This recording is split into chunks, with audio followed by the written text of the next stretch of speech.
Bismillahirrahmanirrahim. Kisah berbaktinya para ulama kepada orang tua. Abdullah bin Mas'ud radhiyallahu anhu pernah bertanya kepada Rasulullah shallallahu alaihi wasallam, "Ya Rasulullah, amalan apa yang paling Allah cintai?" Beliau menjawab, "Salat pada waktunya."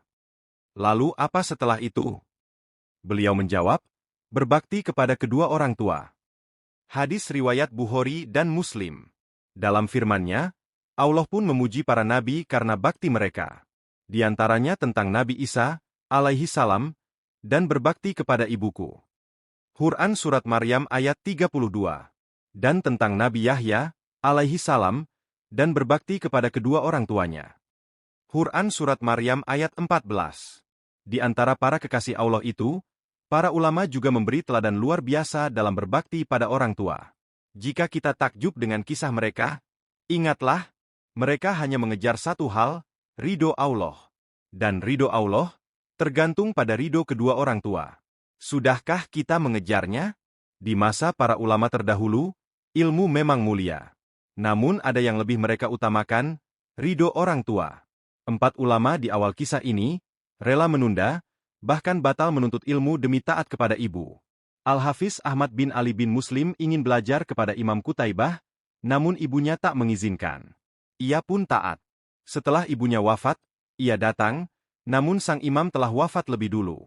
Saat dihibur, beliau berkata, "Inilah buah ilmu, aku lebih mengutamakan ridho ibu." Bandar bin Bashar juga membatalkan perjalanan menuntut ilmu karena larangan ibunya, dan justru merasakan keberkahan dalam ilmunya. Begitu pula Imam Ibnu Asakir, penulis tarikh Dimasyik. Ia terlambat safar ke Isfahan menuntut ilmu, karena tidak mendapat izin ibunya.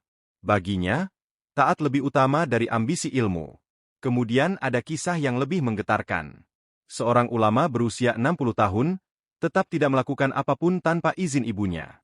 Ada yang mengurus neneknya sepenuh hati, menyuapi, menggendong, bahkan menyejukkan teras yang panas, sebelum membawanya naik. Saat nenek wafat, ia menangis dan berkata, "Satu pintu surga telah tertutup." Ada yang menggendong ibunya ke kamar mandi, tidur 2 tahun di sisinya saat sakit. Bahkan seorang menteri, tetap mengantar ibunya ke Masjidil Haram sendiri. Ibunya wafat dalam pangkuannya. Dan seorang alim, ketika melihat ayahnya lewat saat kajian, ia berdiri, meninggalkan majelis, lalu berjalan di belakang ayahnya dengan penuh adab.